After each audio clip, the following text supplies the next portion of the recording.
জাহান্নাম বছরে 2টা নিঃশ্বাস ছাড়ে। কয়টা নিঃশ্বাস? একটা নিঃশ্বাস গ্রীষ্মকালে যখন প্রচন্ড দাবদাহ চলে, ওইটা হচ্ছে জাহান্নামের নিঃশ্বাসের ফসল।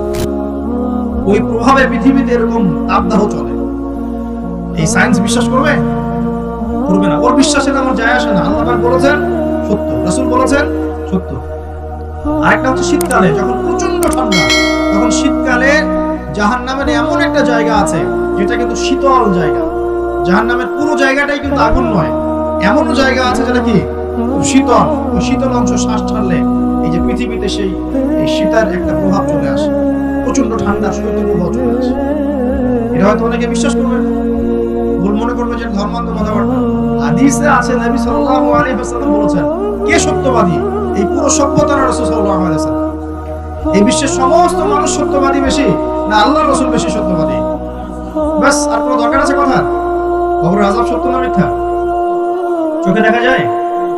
কোন পরীক্ষাগারে প্রমাণ করা যায়?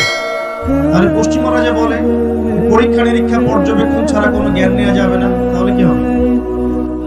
এই যে শিক্ষা ব্যবস্থা দাঁড়িয়ে আছে এখনকার এই দর্শনের উপরে, পরীক্ষা নিরীক্ষা পর্যবেক্ষণ চাক্ষুষ না দেখা পর্যন্ত কিছু বিশ্বাস করেন।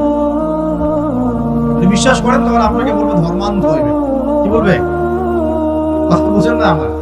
হ্যাঁ, ওদের ফিলোসফি অফ এডুকেশন, মানে আমরা বলি এটাকে এপিস্টিমোলজি, আমাদের ফিলোসফিতে বলতে এপিস্টিমোলজি মানে জ্ঞান তত্ত্ব। এই শব্দের অর্থ হচ্ছে কি? জ্ঞান তত্ত্ব। ওদের জ্ঞান তত্ত্ব হচ্ছে যে যেটা ভিজুয়াল না, আমরা যা দেখি না, এবং যেটা স্পর্শ করা যায় না, ইন্দ্রিয় দিয়ে উপলব্ধি করা যায় না, মানে স্পর্শ করে বোঝা যায় না, গন্ধ নিয়ে বোঝা যায় না, তারপরে কঠিন তরল না বায়বীয় পরীক্ষা করা যায় না, পরীক্ষা নিরীক্ষা পর্যবেক্ষণের মাধ্যমে সিদ্ধান্তে আসা যায় না, এটাকে জ্ঞান বলে না। এটাকে এই সিঁড়িগুলো উত্তরানো যায় তখন সেটা জ্ঞান, ওদের দর্শনের। তাহলে এখন কবর আযাবটাকে আপনি কি করবেন? এখন কবর আযাব নাই, তাহলে এখন তো আপনাকে আল্লাহ পাকের কথায় বিশ্বাস করতে হচ্ছে না, গায়েবে বিশ্বাস করতে হচ্ছে।